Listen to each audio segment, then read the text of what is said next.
আসসালামু আলাইকুম প্রিয় দর্শক। অন্য মঞ্চের আলোচনায় আজ আমাদের সঙ্গে রয়েছেন। নমস্কার দর্শক, আমি তরুণ ঘোষ।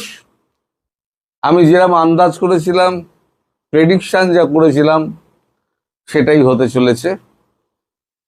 গেরুয়া ঝড়ে তৃণমূল উড়ে গেল।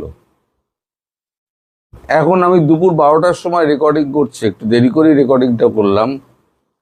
তাতে এখন দেখা যাচ্ছে যে অ্যাবসোলুট মেজরিটি বিজেপি পেয়ে গেছে। 148টা পেলে মানে অ্যাবসোলুট মেজরিটি হয়। বিজেপি 163টা পেয়ে গেছে, তৃণমূল কংগ্রেস 105টা। এখন সবে 7th রাউন্ড গোনা হচ্ছে, 25টা রাউন্ড গোনা হবে। এই যে 105টা আছে, এই 105টা কিন্তু নামতেও পারে, আবার উঠতেও পারে। তবে বিজেপির ভোটটা আর নামবে না। এই কারণে নামবে না যে বিজেপি এবার যে এলাকাগুলোয় ঢুকছে কাউন্টিং এ, সেগুলো পুরো হিন্দু কনসোলিডেটেড এলাকা। আমি বলেছিলাম না, ভোটটা ভাগ হয়েছে 3টে ভাগে। হিন্দুরা একজোট হয়ে গেছে, মানে মমতার অত্যাচারে, উচ্ছৃঙ্খলপনতায় এবং তার বিহেভিয়ারাল যে ক্যারেক্টার, তাতে মানুষ একেবারে বিরক্ত হয়ে গেছে। আর বলেছিলাম সে মুসলিম ভোটটা ভাঙবে। একটা হুমায়ুন কবির একটা ভোট কাটবে, একটা কাটবে ফুরফুরা শরীফের পীরজাদা একটা ভোট কাটবে, আর একটা ভোট কাটবে আইএসএফ এর নওশাদ সিদ্দিকী। তার মানে 30%-এর যে একটা অ্যাডভান্টেজ তৃণমূল নেত্রীর ছিল, সে অ্যাডভান্টেজটা আর এইবারে নেই। কারণ তৃণমূলের সবাই মনে করছে যে আমরা তৃণমূল নেত্রী দ্বারা আমরা প্রতারিত হয়েছি। উনি যে সমস্ত কথাবার্তা আমাদের বলে গেছেন, মানে শপথ করেছেন যে এটা করব, ওটা করব, সেটা করব, উনি কোনটাই করেননি। উল্টে ভোটটি নিয়ে তাদেরকে এখন দুধেল গাই হিসেবে তাদের পরিচয় হয়েছে। এখন উনি অনেক ভালো ভালো মধুর মধুর কথা বলে ঠিক ভোট যেদিকে মানে 29 তারিখ, মানে ভোট হলো তো আপনার 29 তারিখ বিকেলবেলা উনি একটা হাসি মুখে একটা অভিযোগও করেছেন, আবার সবাইকে ধন্যবাদ জানিয়েছেন। এমন মিষ্টি মিষ্টি মধুর কথা আমি কিন্তু কখনো তৃণমূল নেত্রীর মুখে দেখিনি। তার সবসময় মেজাজ তিরিক্কি হয়ে থাকতো, তার সামনে কেউ কথা বলতে পারত না। 15 বছরে যত জনপ্রিয় হয়েছে তৃণমূল নেত্রী মমতা বন্দ্যোপাধ্যায়, 34 বছরের বাম শাসনে এত অত্যাচারও মানুষ এতটা খেপেছিল, কিন্তু এতটা খেপেনি। আমি বলেছিলাম এবারের ভোটটা, নির্বাচন শেষ হলে ভোট গণনা যখন হবে তখন বোঝা যাবে যে তৃণমূলকে মানুষ সরালো না বিজেপিকে আনলো। এই ফল বলে দিচ্ছে বাংলার মানুষ তৃণমূল কংগ্রেসকে সরিয়ে দিল। অর্থাৎ তুমি এবার বিদেয় হও, আর তোমায় পশ্চিমবঙ্গের মুখ দেখতে হবে না। এই যে চেয়ার থেকে উনি বেরিয়ে গেলেন, পশ্চিমবঙ্গের যা ইতিহাস আছে রাজনৈতিক, তৃণমূল বলে আর বস্তুটি মানে দলটি আর দ্বিতীয়বার ক্ষমতায় আসার কোনো অবস্থাতেই চান্স নেই। এবার উনি যে মানে অনুরোধটা করেছেন, সবাইকে ধন্যবাদ জানিয়েছেন এবং একটা অভিযোগ করেছেন, আগে সেই ভিডিওটা আপনারা দেখুন, তারপরেতে আমি আবার কথা বলব। নমস্কার, আমি বাংলার মামাটি মানুষকে অনেক আমার প্রণাম, সালাম, জোহার এবং জয় জিনেন্দ্র। আমি সবকিছু জানাচ্ছি, সত শ্রী আকাল জি। আপনারা সকলে ভালো থাকুন, সুস্থ থাকুন। আপনাদের প্রতি আমরা খুব কৃতজ্ঞ। এত রোদ্দুরের মধ্যেও এবং সবকিছু অত্যাচার সহ্য করো আপনারা যেভাবে ভোট দিয়েছেন লাইনে দাঁড়িয়ে, আপনাদের কাছে আমরা খুব কৃতজ্ঞ। আমি আমার কর্মীদের কাছেও খুব কৃতজ্ঞ, যারা জীবনপণ লড়াই করে অনেক অত্যাচার সহ্য করে সেন্ট্রাল ফোর্স এবং এখানকার ফোর্স সবার যৌথ অত্যাচার সহ্য করেও টোটাল সমস্ত machinery government of India, prime minister, home minister থেকে শুরু করে পুরো গভর্নমেন্ট অফ ইন্ডিয়া এবং 19টা রাজ্যের বিজেপি নেতাদের এবং অর্থ ভান্ডার, শক্তির ভান্ডার, বন্দুকের ভান্ডার নিয়ে যারা বাংলার মানুষকে জব্দ করতে চেয়েছিলেন, জব্দ তারা কিন্তু ভোট বাক্সে হয়ে গেছে। আমি আপনাদের নিশ্চিন্ত করে বলতে চাই, যেটা টিভিতে দেখাচ্ছে এটা বিজেপি অফিস থেকে কালকে বেলা 1:08 সার্কুলেট করেছে এবং টাকা দিয়ে বলেছে যাতে এটা দেখানো হয়। তার কারণ হচ্ছে আমার কাছে স্পেসিফিক ইনফরমেশন এসছে 1:08 আমি কোনো একটা প্রেস মিডিয়ার থ্রুতে পেয়েছি এবং সেই ইনফরমেশনে দেখা যাচ্ছে তারা পরিষ্কার বলছে ফোর্সফুলি তোমায় করতে হবে, এটা তোমাকে এর মধ্যে যাওয়া যাবে না। কারণটা আসলে জানেন আপনারা, আমরা 200-300 পেয়ে যেতে পারি, 226 ক্রস করবো 2026-এ। মানুষ যে বিপুল ভাবে ভোট দিয়েছে, আমার তাদের প্রতি পুরো ভরসা, বিশ্বাস, আস্থা আছে। দেখলেন কত মিষ্টি মিষ্টি মিষ্টি মিষ্টি কথা বলছেন উনি। শেষে একটা এক্সিট পোল যেটা দেখানো হচ্ছে বিভিন্ন এতে, ভোট হয়ে গেলে তখন আমাদের নিয়ম হচ্ছে ভোটের আগে এক্সিট পোল দেখাতে পারবে না, ভোট শেষ হয়ে যাবে তারপরে তুমি এক্সিট পোল দেখাও। এই এক্সিট পোল নাকি কেন্দ্রীয় সরকার বিভিন্ন টিভিকে পয়সা দিয়ে তিনি এক্সিট পোল করিয়েছেন অমিত শাহ এবং নরেন্দ্র মোদী। এটা হচ্ছে ওনার অভিযোগ। তা উনি একবারও বললেন না যে আমি যে যে অপরাধগুলো করেছি, মহিলা মুখ্যমন্ত্রী হিসেবে আমি সিংহাসনে বসে মহিলাদের ওপরে যে নৃশংস অত্যাচার করেছি, আরজি কর থেকে আরম্ভ করে আপনার ওই বিজ্ঞান কলেজেরই অধ্যাপিকার ধর্ষণ নির্যাতনের কাণ্ড পর্যন্ত প্রত্যেক কটাই উনি আড়াল করেছেন। তার রাজত্বকালে সব থেকে বেশি অসুরক্ষিত হয়েছেন মহিলারা। আরজি করে যে অভয়া, যে মেয়েটি, ডাক্তার মেয়েটি টিফিন খেতে গেছিল, 8 ঘন্টা না 45 মিনিটের মধ্যে সে একটু ঘুমিয়ে পড়েছিল, তাকে ধর্ষণ করে পেলভিস পর্যন্ত ভেঙে দিয়েছিল। যদি না বুঝতে পারেন যে কোনো ডাক্তারের কাছে জিজ্ঞেস করবেন, আমি আর ভিডিওতে সেটা ব্যাখ্যা করতে চাই না, মহিলারা দেখেন বলে আমি সেটা ব্যাখ্যা করব না। পেলভিস পর্যন্ত ভেঙে দিয়েছিল। রাতারাতি তিনি কি করলেন, সমস্ত তথ্য প্রমাণ একেবারে লোপাট করে বডিকে 3 ঘন্টার মধ্যে পোস্টমর্টম করে জ্বালিয়ে দিলেন, যাতে কোনো রকম প্রমাণ না থাকে। সিবিআই এসে কি করবে? বডি যদি না থাকে, যেখানে রেপ হয়েছে সেখানে যদি একবারে ধ্বংসস্তূপ করে দেয়, তাহলে সিবিআই এসে কি করবে, এনআইএ এসে কি করবে? তদন্ত তো হয় আপনার তথ্য প্রমাণের ভিত্তিতে, সার্কামস্টেন্সিয়াল এভিডেন্সের ভিত্তিতে। সে তো সব উড়িয়ে দিয়েছে। তো এইভাবে উনি সাধারণ মানুষকে পিষেছেন, মহিলাদের অত্যাচার করেছেন।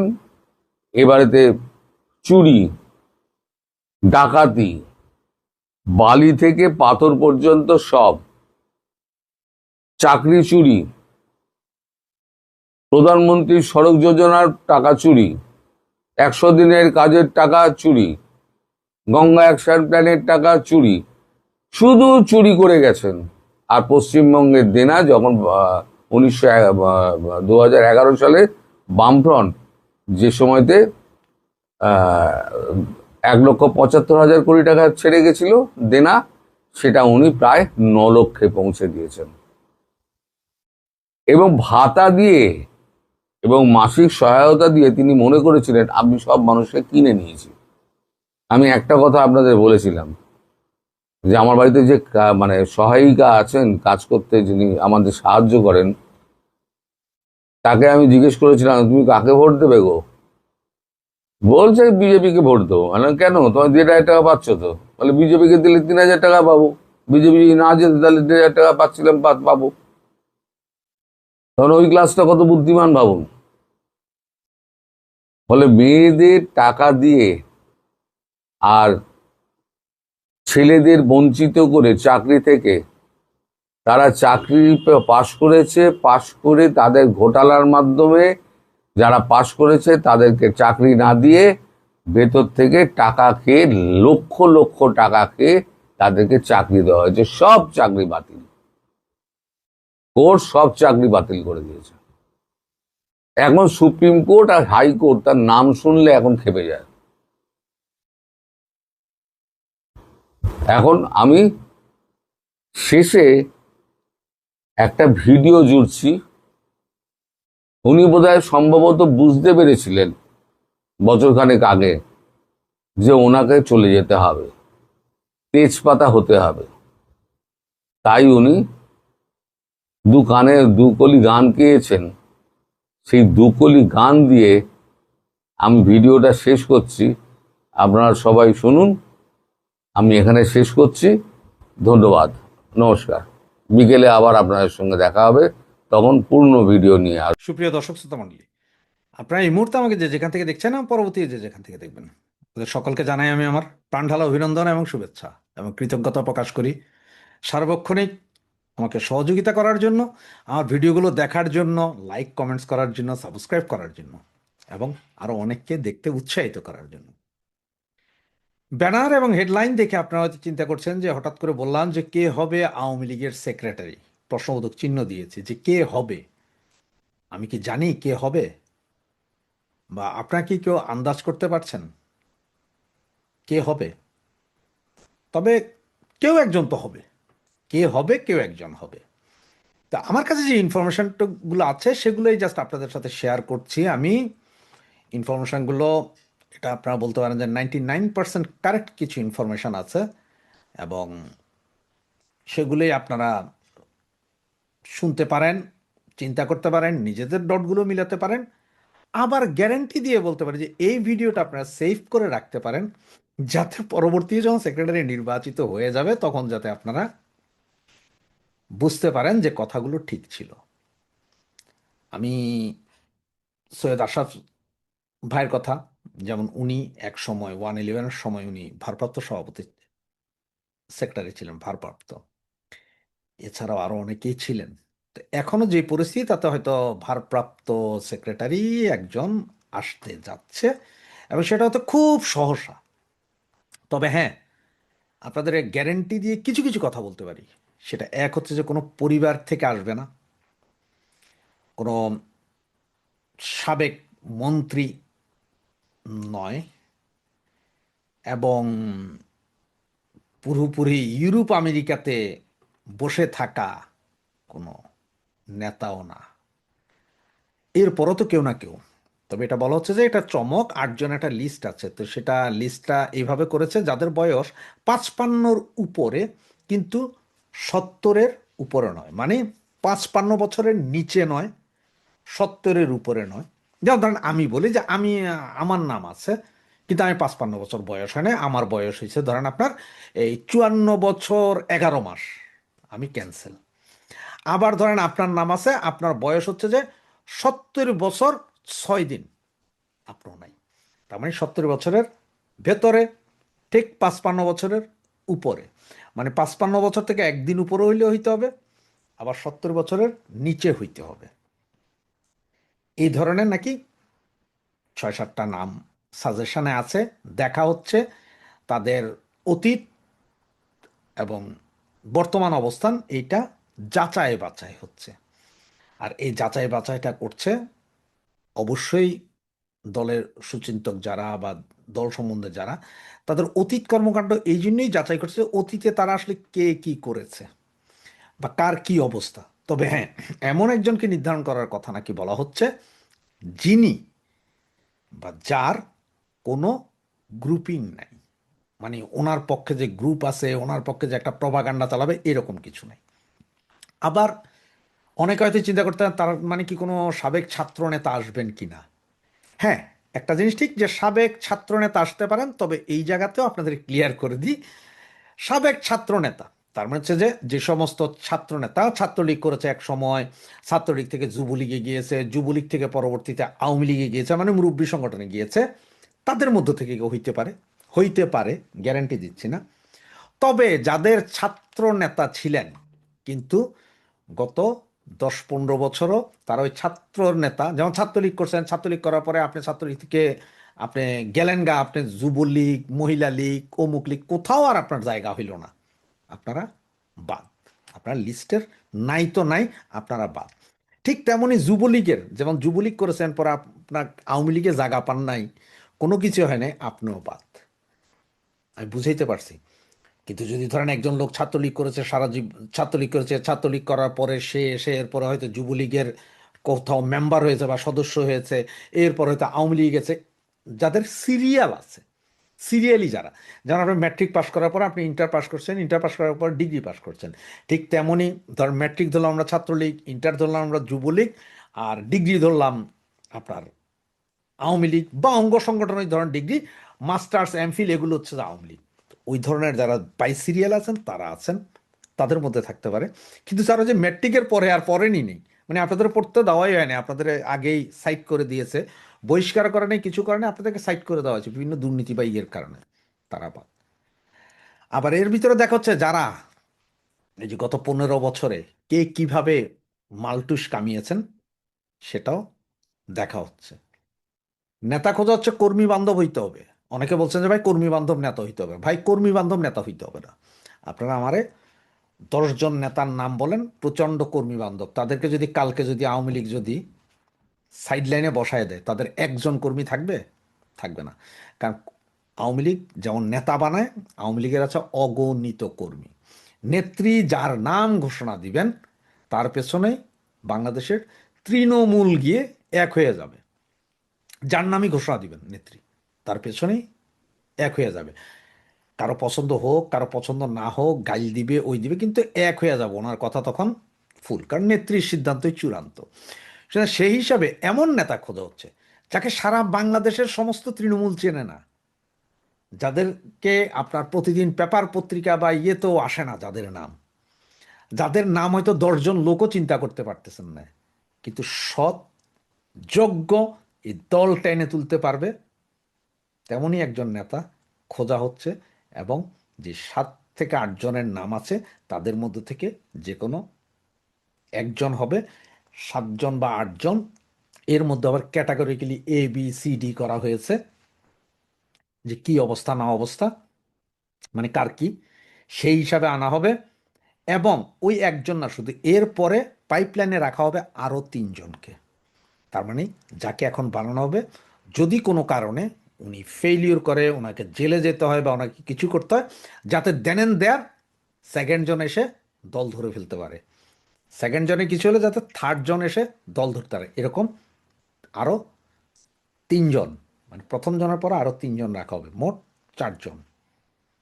4 জন এমনি থাকবে, 4জনের আপনার সেক্রেটারি বানিয়ে দেবে না, সেক্রেটারি হবে একজন, কিন্তু বাকি 4 জন আরও লিস্ট, কিন্তু কেউ জানবে না যে কে কে আছেন লিস্টে, পরবর্তী কে কে আছেন, যার নাম ঘোষণা করা হবে সেক্রেটারি ভারপ্রাপ্ত, উনিটা জানবেন, ওনারটা সারা বাংলাদেশে জানবেন, বাকি 3জনেরটা জানবে না, টেকনিক্যাল কারণ। ওই একজন গেলেই চাট করে দেখবেন যে আপনার 24 ঘন্টা আর দেরি হয়নি, চলে আসবে। সেই হিসাবেই নেত্রী ইয়ে করছেন। এটা হয়তো আগামী 2-1 মাসের ভেতরে ভারপ্রাপ্ত সেক্রেটারি আসছে, এবং এটা একটা চমক হবে। মানে যেমন আমি আগেই বলছি, আপনার সৈয়দ আশরাফ, তারপর আপনার জিল্লুর রহমান, এনাদের মতো একটা চমক আনবে, যে যেই চমক সকলেরই পছন্দ হবে। প্রথম হয়তো বুঝে উঠতে পারবেন না, কিন্তু পছন্দ হবে পরে। তবে এইটা বলছি, কোনো পরিবার কেন্দ্রিক, কোনো সাবেক মন্ত্রী না, ওনারা না, ওনারা বাদে অন্য কেউ। তো ভালো থাকবেন, বাকি যদি আরও খবর পাওয়া যায় সেটা বলবো। এই পর্যন্ত আজকে শেষ করছি। ভালো থাকবেন, সুস্থ থাকবেন, এবং ভিডিওটা মাস্ট আপনি সেভ করে রেখেন। কথা